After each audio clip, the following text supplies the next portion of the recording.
അത്രേ ഉള്ളൂ, കൂടുതലുമില്ല കുറവില്ല, ഫിക്സഡ്. എന്നാലാ കാശിന് സാറ് എനിക്കൊരു സാരി വാങ്ങിച്ചു തരൂ. ആ സാരി എന്ന് വെച്ചാ പുടവ. ഞാൻ നിനക്ക് പുടവ വാങ്ങി തരണം. ഞാൻ നിന്റെ നായനാവണം. പുതിയ ഉള്ളവരോടി ഞാൻ കുടി നിർത്തുന്നതിന്റെ ഭാഗം, അല്ലെങ്കിൽ അടിച്ചിന്റെ പല്ല് ഞാൻ കുടിച്ചാ പോവാ. കുടി നിർത്തിയോ? ഉപ്പ് ഇപ്പഴങ്ങ് എടുത്തു വെച്ചുള്ളൂ. എടാ നാറി, സോറി തിരുമേനി, ഇവിടെ നിന്ന് അങ്ങോട്ട് വിളവുള്ള അതുകളാ. നിനക്ക് വേണ്ടി മാക്സിമം എനിക്ക് ചെയ്യാവുന്നത് ഒരു ചിന്ന വീട് വെച്ചുതരാം, കീപ്. പക്ഷെ നീ പുറത്ത് വേറെ ഒരുത്തനുമായിട്ട് ബന്ധപ്പെടാൻ പാടില്ല, പാടിയാ കൊല്ലും. നിനക്കുള്ള ചെലവ് ഞാൻ തരും.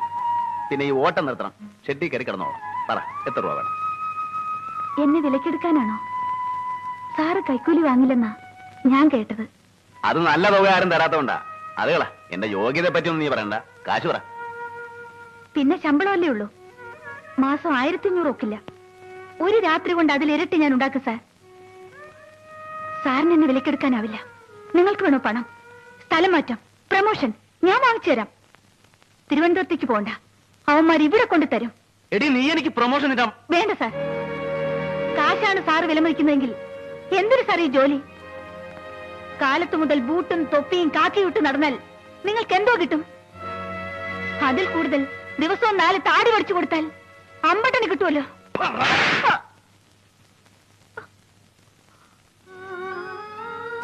അടിച്ചോളൂ. എന്ത് നിർത്തിക്കളഞ്ഞത്? ഈ ശരീരം ലാളിക്കുന്നതാ ചിലർക്കിഷ്ടം, തലോടാനാണ് പലർക്കും കൊതി. പക്ഷേ അവരുള്ള എനിക്കറിയാം, കാര്യം കഴിയുന്നവരേ ഉള്ളൂ. സാറെന്നെ അടിക്കുമ്പോഴും മനസ്സിൽ വെറുപ്പ് കാണില്ല. അതാണ് എനിക്കിഷ്ടം. എന്ന് വെച്ചാൽ നിനക്കെന്നോട് റൊമാൻസ് തോന്നുന്നുണ്ടല്ലേ? ഒരുത്തി പ്രേമിച്ച് മുടിച്ചതാണെന്നെ.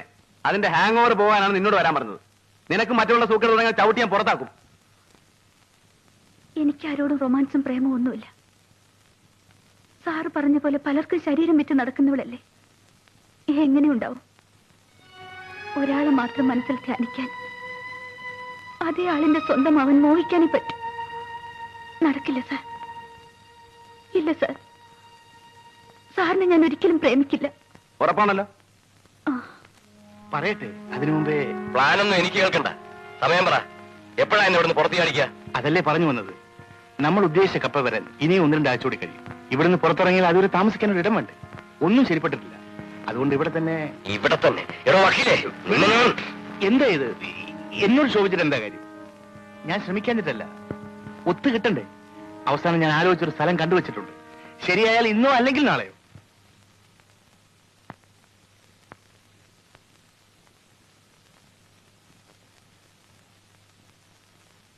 വരൂ. രാധയല്ലേ? അന്തർജനം. ഇരിക്കൂ. എന്റെ പേര് ഉഷ, വക്കീലിന്റെ. മനസ്സിലായി. പലപ്പോഴും ഇവിടെ വരുമ്പോ സംസാരിക്കണം തോന്നിയിട്ടുണ്ട്, കഴിഞ്ഞില്ല. ഇരിക്കൂ.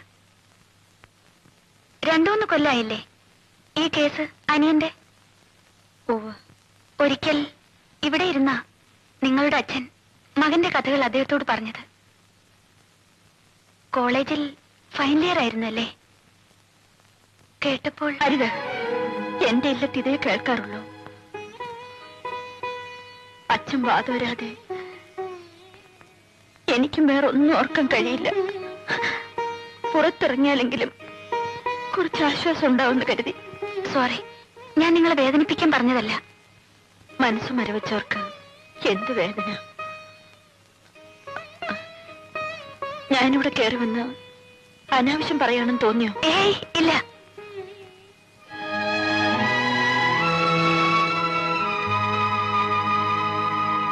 കോളേജിലെ ജോലി മതിയാക്കി വീട്ടിലിരിക്കുക. ഇവിടെ ഒരാളെ സംസാരിക്കാൻ കിട്ടിയത് ഭാഗ്യായി. കേസിന് എത്ര രൂപ ചെലവായി? കൃത്യമായിട്ട് അറിയില്ല. അച്ഛന്റെ പ്രൊവിഡന്റ് ഫണ്ടും ഗ്രാറ്റുറ്റിയും പെൻഷൻ കമ്മ്യൂട്ട് ചെയ്ത കാശ് മുഴുവൻ തീർന്നു. താമസിക്കുന്ന ഇല്ലത്തിന് പലർക്കും അവകാശമുണ്ട്. ഞങ്ങളുടേത് വിറ്റു. ഇപ്പോഴതുകൊണ്ടാ. കേസിന് പോയാൽ ഇതാ ഗതി. വക്കീലന്മാരുടെ സ്വഭാവം. എന്റെ മിസ്റ്ററും അതേ തൊഴിൽ തന്നെയാ. എന്നാലും ഏത് കേസും ജയിക്കുമെന്നേ അവര് പറയും. നിങ്ങളുടെ കാര്യം തന്നെ എത്ര കോടതി കയറി, എന്തെങ്കിലും ഗുണം കിട്ടിയോ? തെളിയിക്കാൻ കഴിയില്ലെന്നറിഞ്ഞിട്ടും തെളിവുണ്ട്. അതിനുവേണ്ടി ഞാനിങ്ങോട്ട് വന്നത്. എനിക്കറിയാം. എന്റെ മിസ്റ്റർ നിങ്ങളെ ഫോണിൽ വിളിച്ചു പറയുന്നത് ഞാൻ കേട്ടു. എല്ലാം വെറുതെ. എന്താ നിങ്ങൾ പറഞ്ഞു വരുന്നത്? നിങ്ങളുടെ അനിയൻ പോയി. കൂട്ടത്തിൽ ഉള്ളത് മുഴുവൻ വിറ്റ് ഈ കേസിന് ചെലവാക്കിയാൽ ആ പണവും നഷ്ടാവും. നിർത്തൂ. പുറമേ നിന്ന് ഉപദേശിക്കാൻ എളുപ്പ. സ്വന്തം അനിയനെ പോലീസുകാർ പിടിച്ചോണ്ട് പോയി തച്ചു കൊന്നാൽ നിങ്ങൾ ഇത് പറയില്ല. കുടുംബത്തിന്റെ ഏക ആന്തരിയായിരുന്നു ഞങ്ങളുടെ ഉണ്ണി. അവനേക്കാൾ വലുതല്ല ഞങ്ങൾക്ക് പണം, ഈ കഷ്ടവും നഷ്ടവും ഒന്നും. നിങ്ങളുടെ ഭർത്താവ് പോലീസുകാർക്കെതിരായി വാദിക്കുന്നതിൽ ഭയമുണ്ടെങ്കിൽ അത് പറയൂ. ഞാൻ നേരെ വക്കീലിനെ നോക്കിക്കോളാം. അയ്യോ, ഞാൻ പറഞ്ഞു വന്നത് ഈ കേസ് നടത്തരുതെന്നല്ലേ? ഞാൻ മുഴുവനും കേട്ടു. മിസ് രാധ, നിങ്ങളോടുള്ള സഹതാപം കൊണ്ടല്ല അവൾ ഇങ്ങനെ പറഞ്ഞത്. സ്വന്തം കാമുകനെ രക്ഷിക്കാനാണ്. ഈ കേസിൽ 1-ാം പ്രതി ഇൻസ്പെക്ടർ ബൽറാം കല്യാണത്തിന് മുമ്പ് ഇവളുടെ ഇഷ്ടക്കാരനായിരുന്നു. പിന്നീട് അറിഞ്ഞിട്ടും എന്റെ കുഞ്ഞിന്റെ അമ്മയായതുകൊണ്ടാണ് ഞാൻ അവളെ വീട്ടിൽ താമസിപ്പിക്കുന്നത്. ബൽറാമിന് നിയമത്തിൽ നൽകാവുന്ന ഏറ്റവും വലിയ ശിക്ഷ കൊടുപ്പിക്കാൻ ഒരു വക്കീലം നിലവിട്ട് ഞാൻ പ്രവർത്തിക്കുന്നത് കൊണ്ട് തന്നെയാണ്.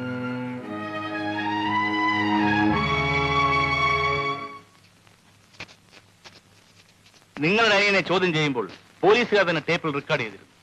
ക്യാമ്പിൽ വെച്ച് ഫോട്ടോ എടുത്തിരുന്നു, IG-ക്ക് അയച്ചു കൊടുക്കാൻ വേണ്ടി. ഉണ്ണികൃഷ്ണൻ കൊല്ലപ്പെട്ടപ്പോൾ പോലീസുകാർ പരിഭ്രമിച്ചു. പിന്നെ ശവം മറയ്ക്കാൻ അവർ ഓടി നടന്നു. ഈ സമയം ക്യാമ്പിലെ മറ്റു പ്രതികളെ അവർ ശ്രദ്ധിച്ചില്ല. ഈ തക്കത്തിൽ അവിടെ ഓടി രക്ഷപ്പെട്ടവനാണ് ഞാൻ പറഞ്ഞ പുള്ളി. ഒഴിഞ്ഞ ക്യാമ്പിൽ നിന്ന് ക്യാമറയും ടേപ്പ് റെക്കോർഡറും പണമുണ്ടാകുമെന്ന് കരുതി പോലീസ് രഹസ്യരേഖകളാണെങ്കിൽ ഒരു ബ്രീഫ് കേസും എടുത്താണ് അവൻ സ്ഥലം വിട്ടത്. നമുക്ക് വേണ്ടപ്പെട്ട തെളിവുകളാണ് ഇതൊക്കെ. എന്ത് വില കൊടുത്തും നാം അത് നേടിയെടുത്തേ പറ്റൂ. എന്ത് വില കൊടുക്കേണ്ടി വരും സാർ? അതെത്രയായാലും ഞാൻ കൊടുക്കും. എന്റെ ഒരു പ്രസ്റ്റീജ് ഇഷ്യൂ ആണ് ഈ കേസ്. പക്ഷേ നിങ്ങളുടെ ഒരു സഹായം എനിക്ക് വേണം. എന്ത് സഹായം? അവനെ ഇപ്പോൾ പോലീസ് വീണ്ടും കസ്റ്റഡിയിൽ എടുത്തിരിക്കുകയാണ്. ജയിലിലാണ്. പക്ഷെ ആ രേഖകളൊന്നും പോലീസിന് കിട്ടിയിട്ടില്ല. അവനത് രഹസ്യമായി ആരെയും ഏൽപ്പിച്ചിരിക്കുകയാണ്. ജയിലിൽ നിന്ന് അവനെ പുറത്തു ചാടിച്ച് എവിടെയെങ്കിലും ഒളിപ്പിച്ച് താമസിപ്പിക്കും. പലരും കയറി ഇറങ്ങുന്ന ഈ വീട്ടിൽ അതിനുള്ള സൗകര്യമില്ല. അതുപോലെ ഹോട്ടലും മറ്റു സ്ഥലങ്ങളും അപകടമാണ്. എന്റെ നോട്ടത്തിൽ ഒരു പോലീസ് ഓഫീസറുടെ മൂക്കിന് താഴെയുള്ള നിങ്ങളുടെ ഇല്ലം അതിന് പറ്റിയ സ്ഥലമാണ്. നിങ്ങൾക്ക് ധൈര്യമുണ്ടോ അവനെ താമസിപ്പിക്കാൻ? കൈവിട്ടാൽ നമുക്ക് നല്ലൊരു അവസരമാണ് നഷ്ടപ്പെടുക. മറ്റു റിസ്കുകൾ ഞാൻ എടുക്കാം.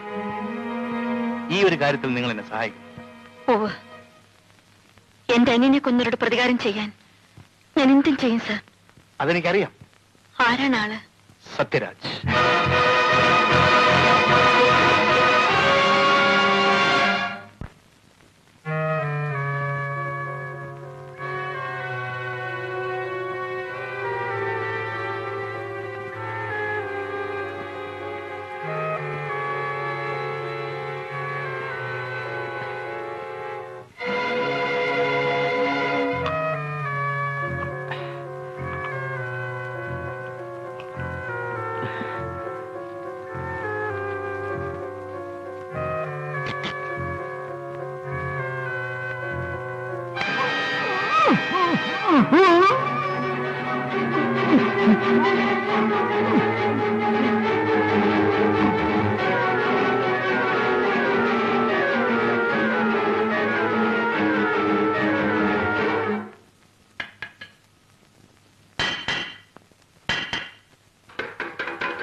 ഹോസ്പിറ്റലിൽ കൊണ്ടുപോകാം. ബ്ലോക്ക് തല്ലും കത്തിക്കുത്തും.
വച്ചേക്കൂ.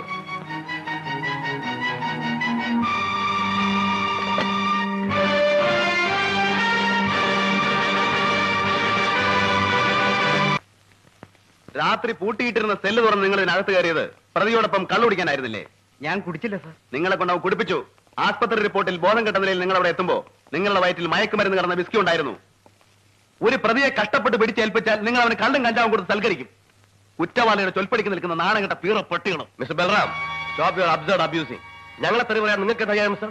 അയ്യോ, ഞാൻ സാറിനെയല്ല, ഈ കമ്പേരികളോടാ പറഞ്ഞത്. വാഴപ്പിണ്ടി പോലെ ഇവന്മാര് വളഞ്ഞു കൊടുത്തുകൊണ്ടല്ലേ അവൻ ചാടിപ്പോയത്. നമുക്ക് ഇവന്മാരെ മാറ്റി കുറച്ചുകൂടെ കൂറുള്ള ജാതികളെ വെക്കണം. പതിവായിട്ട് ഇവിടെ സത്യരാജനെ കാണാൻ വരാറുള്ള വിസിറ്റേഴ്സ് ആരൊക്കെയാണ്? അയാളുടെ വക്കീൽ അഡ്വക്കേറ്റ് ജയചന്ദ്രൻ വരാറുണ്ട്.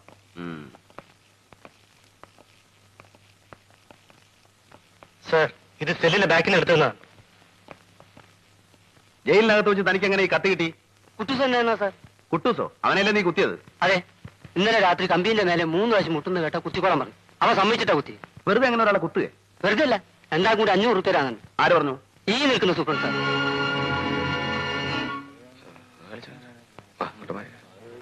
മുടിഞ്ഞു പോകാനായിട്ട് ഇന്ന് മുഴുവനും ഫുള്ളാ. ഇന്നലെ 10-12 കിட்ட പറയുന്നില്ല. സാർ, വാർഡനെ കസ്റ്റഡിയിൽ എടുത്തിട്ടുണ്ട്.